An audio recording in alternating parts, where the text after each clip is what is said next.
Bagaimana hubungan Pancasila dengan Islam? Assalamualaikum warahmatullahi wabarakatuh. Halo guys, kita jumpa lagi dalam Z Channel. Kali ini kita akan membahas satu tema agak berat, tetapi tetap saja enjoy. Kita akan bicara soal Pancasila dan Islam. Kenapa saya bicara soal ini? Karena banyak yang mempertentangkan antara Pancasila dan Islam. Dianggapnya Pancasila ini tauhid, sehingga ya tidak layak untuk dijadikan dasar negara. Nah, pertanyaan-pertanyaan seperti ini terus terang merisaukan banyak orang, sehingga akhirnya banyak yang skeptis dan menolak Pancasila karena dianggap tidak sesuai dengan Islam. Gini guys, suatu saat ada seorang kiai yang ditanya bahwa gimana sih Pak Kiai, kita ini umat Islam kok disuruh menggunakan Pancasila sebagai dasar negara. Kenapa kok dasarnya tidak Islam? Kemudian sang kiai ini menjawab, loh, Pancasila itu kurang Islam apa lagi? Ini jawab sang kiai. Sebagai orang Islam, kita ini meyakini bahwa Pancasila itu merupakan cerminan dari nilai-nilai dan ajaran Islam. Oke, kita lihat sekarang satu persatu dari 5 sila yang ada di Pancasila. Mana yang tidak Islam dari sila Pancasila ini? Yang pertama, sila ketuhanan yang Maha Esa.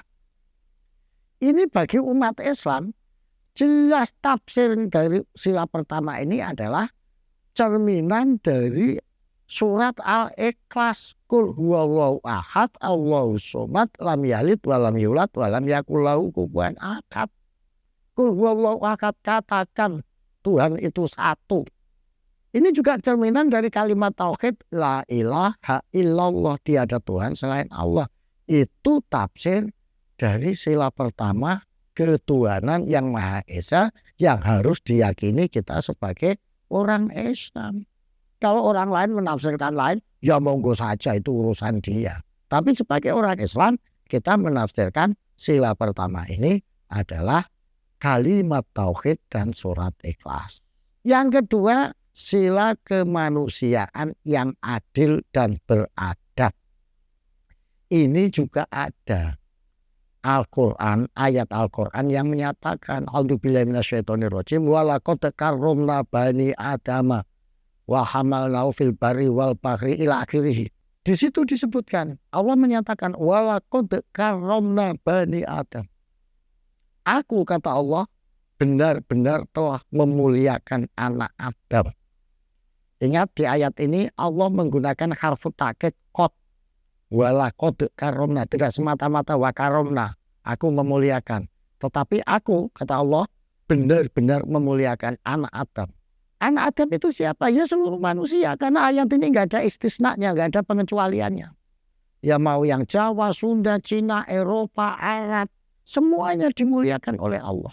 Dan tidak ada istisna agama, mau yang Hindu, Buddha, Kristen, Kejawen, dan semuanya dimuliakan oleh Allah. Wa laqad karramna, aku benar-benar telah memuliakan anak Adam. Dan di ayat itu Allah juga menyebutkan kemudian Allah memberikan lautan dan daratan ini untuk kesejahteraan bagi umat manusia. Yang bertakwa itu posisinya yang paling mulia. Yang beriman posisinya inna akramakum indallahi atqakum, yang paling mulia itu yang bertakwa. Gitu. Tetapi semua manusia anak Adam ini dimuliakan oleh Allah. Ini adalah tercermin dalam sila kemanusiaan yang adil dan beradab. Allah aja memuliakan anak Adam, memuliakan manusia. Kok kita mempersekusi, menista, mencaci maki, menghina manusia? Sesama manusia kita hina-hina, kita caci maki, atas nama agama lagi, atas nama Tuhan lagi. Sila ketiga, persatuan Indonesia. Jadi kita ini disuruh bersatu sebagai warga bangsa Indonesia. Ini cerminan dari apa? Adalah cerminan dari ukhuwah. Mulai dari ukhuwah Islamiyah, ayatnya jelas, innamal mu'minuna ikhwatun fa'aslihu baina akhawaikum. Sesama muslim yang ada di Nusantara ini kita harus bersatu. Kemudian dilebarkan lagi menjadi persatuan kerukunan antar warga bangsa yang itu adalah tetangga sesama rakyat Indonesia. Mangkana yu'minuna billahi wal yaumil akhir falyukrim dhaifa. Rukun karo tetanggamu, saudaramu sebangsa.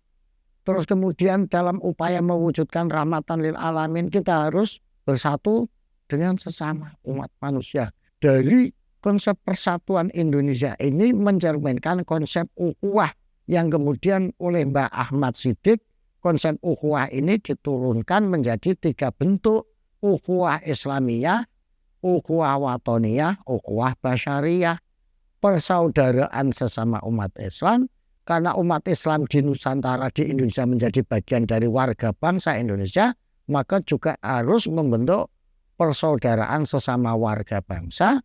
Karena warga bangsa Indonesia ini menjadi bagian dari warga bangsa dunia yang wujudnya sesama manusia, maka juga harus membentuk ukhuwah basyariyah atau ukhuwah insaniyah.